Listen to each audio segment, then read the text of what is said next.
Telugu digital media network లో political కేటగిరీలో number 1 కేవలం 72 గంటల్లో 1,50,00,000 వ్యూస్ పైగా పాపులర్ టీవీ నెట్వర్క్. ఏపీ రాజకీయాలు ఇప్పుడు కడప చుట్టూ తిరుగుతున్నాయి. దానికి కారణం అధికార వైసీపీకి కడప రాజకీయం, కడప కంచుకోట కూడా. ముఖ్యమంత్రి వైఎస్ జగన్ కడప నుంచే రాజకీయాలు చేస్తూ వచ్చారు. అలా కడపలో కనుక వైసీపీని నిలువరించాలని ప్రత్యర్థులు ఎప్పుడు ప్రయత్నాలు చేస్తూ ఉంటారు. సరే, ప్రత్యర్థుల ప్రయత్నాలను వైసీపీ ఎప్పుడు పట్టించుకోలేదు. అవి అంతలా సఫలీకృతం కూడా కాలేదు. కానీ ఇప్పుడు సొంత పక్షంలోనే, సొంత కుటుంబంలోనే వ్యతిరేకత హెచ్చరిల్లితే అదే కదా సీరియస్ పాయింట్. కడప నుంచి టీడీపీ ప్రతిసారి పోటీ చేస్తుంది, కానీ ఓటమి ఎదురవుతుంది. అయితే ఈసారి వైఎస్ షర్మిల వైసీపీని ఓడించాలని పట్టుదలగా ఉంది. దానికి కాంగ్రెస్ కూడా తోడవుతుందని చెప్పాలి.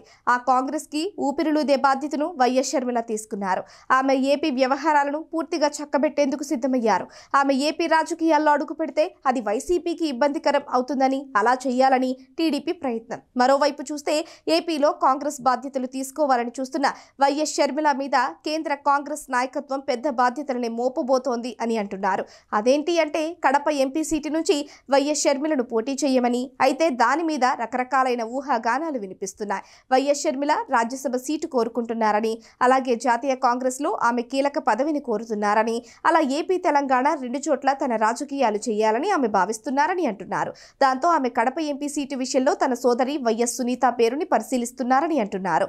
మాజీ మంత్రి వైఎస్ వివేకానందరెడ్డి ఏకైక కుమార్తె వైఎస్ సునీత.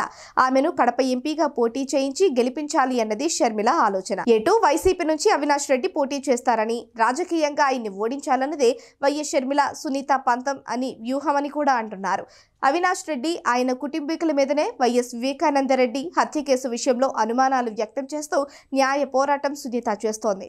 ఇప్పుడు ఎన్నికల వేళ రాజకీయంగా నరుక్కొని రావాలని చూస్తున్నారు అని అంటున్నారు. ఈ నేపథ్యంలో టీడీపీ కీలక నేత పులివెందుల ఇన్ఛార్జ్ బీటెక్ రవితో షర్మిల భర్త బ్రదర్ అనిల్ భేటీ వేశారు.